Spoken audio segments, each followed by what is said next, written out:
अस्सलाम वालेकुम friend, welcome to code writer. उम्मीद है आप सब खैरियत से होंगे। आज हम पढ़ेंगे ब्लॉकचेन के ट्यूटोरियल्स में व्हाट इज़ हैशिंग, ब्लॉकचेन में हैशिंग क्या होती है और किस तरह से हैशिंग का इस्तेमाल किया जाता है, हैशिंग एल्गोरिथम किस तरह से वर्क करते हैं। तो व्हाट इज़ अ हैशिंग में सबसे पहले हम जानेंगे हाउ हैशिंग एल्गोरिथम वर्क्स है, हैशिंग एल्गोरिथम वर्क क्या करते हैं, और इसके बाद हम जान लेते हैं हैशिंग की डेफिनेशन के बारे में। Hashing data keys, values, characters को दूसरी वैल्यू में चेंज करने का नाम है। Hashing is the process of transforming any given की डेटा और a string of a characters, किसी भी करैक्टर का किसी भी करैक्टर के स्ट्रिंग्स डेटा वैल्यूज़ को दूसरी वैल्यूज़ में चेंज करते हैं, तो इसको हम हैशिंग का नाम देंगे। हैशिंग एक ऐसे हेक्साडेसिमल करैक्टर्स होते हैं जो कि 64 डिजिट्स में आपको मिलते हैं। ये जो की होती हैं इनको हम हैश फंक्शन का यूज़ करते हुए एक हैश जनरेट करते हैं। ये क्रिप्टोग्राफी में सबसे अहम प्रोसेस है। इसके बाद आप एक ऐसा अमल, जिस तरह आप एक फिंगरप्रिंट का इस्तेमाल करते हैं, तो हैशिंग भी किसी डेटा की का एज आ फिंगरप्रिंट यूज़ होते हैं। आप हैशिंग की मुख्तलिफ डेफिनेशंस देखते हैं, लेकिन मेरे नज़दीक तो यही बिल्कुल बेस्ट है कि हैशिंग एक करैक्टर्स को अदर वैल्यूज़ में चेंज करने का फंक्शन है। ठीक है जी। हैशिंग आपको पहले बताया है कि 64 हेक्साडेसिमल नंबर्स पे मुश्तमिल होते हैं।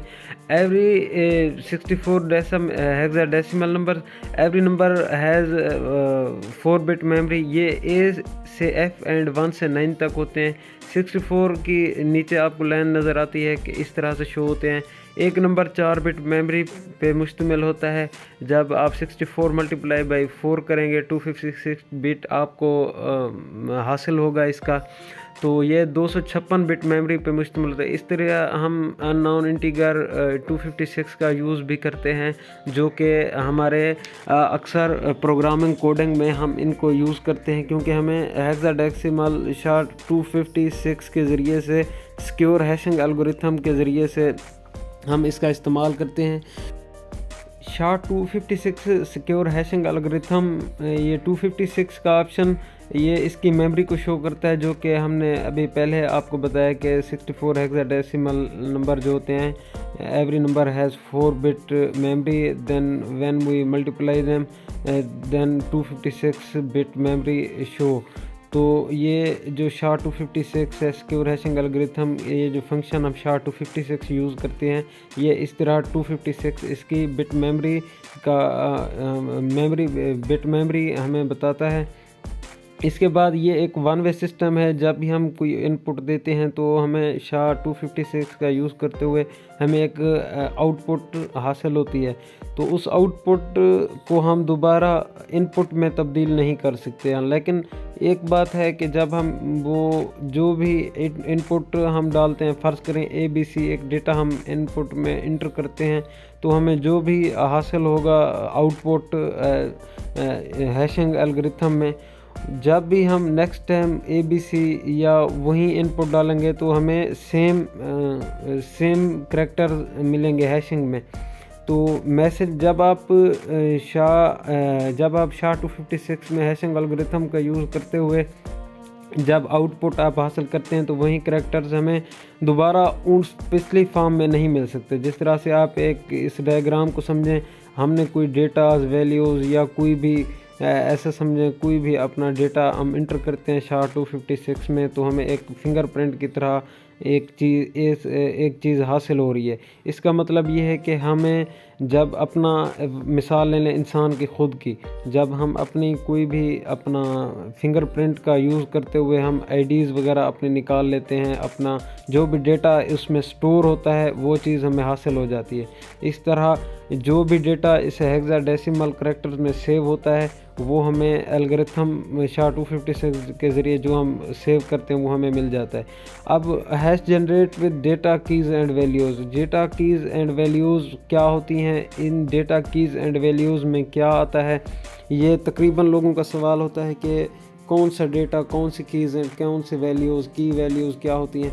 डेटा इसमें जो हैशिंग में जब हम डेटा इंटर करते हैं, उस डेटा में हमारा नाउंस आ जाता है, टाइम स्टैम्प आ जाता है, कोई ट्रांजैक्शंस आ जाती हैं, या हमारी कोई भी ख़रीदो फ़रोख्त लेन देन आ जाता है, उसको डेटा कहते हैं।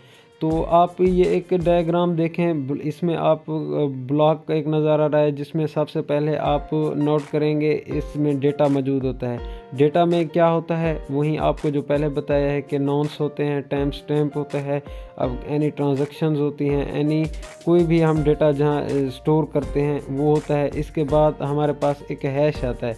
हैश इसलिए पढ़ाया गया है कि हैश क्योंकि एक ब्लॉक्स में यूज़ होते हैं और प्रीवियस हैश भी यूज़ होता है। आप इस डायग्राम को समझें। सबसे पहले हम ब्लॉकचेन में एक जेनेसिस ब्लॉक बनाते हैं, जिसमें एक खुद से एक हैश क्रिएट करते हैं और दूसरा प्रीवियस हैश भी खुद से 00 या कोई एनी नंबर हम लिख देते हैं।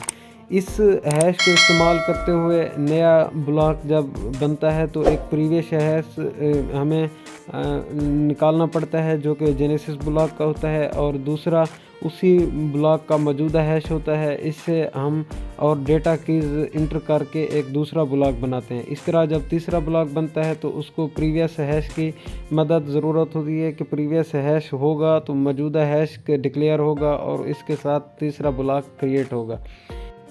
इस तरह हैशिंग सिस्टम का इस्तेमाल करते हुए हम एक ब्लॉकचेन बनाते हैं, एक ब्लॉक बनता है और इस तरह ब्लॉक्स मुख्तलिफ क्रिएट होते हैं और एक ब्लॉकचेन पूरी हम क्रिएट कर सकते हैं। ब्लॉकचेन में हैशिंग का किरदार सबसे अहम होता है। हैश के बगैर ब्लॉकचेन अधूरी रहती है। ब्लॉकचेन ब्लॉक नहीं बन सकता, ये ब्लॉकचेन में ऐड नहीं होता अगर हमारे पास हैश नहीं होते।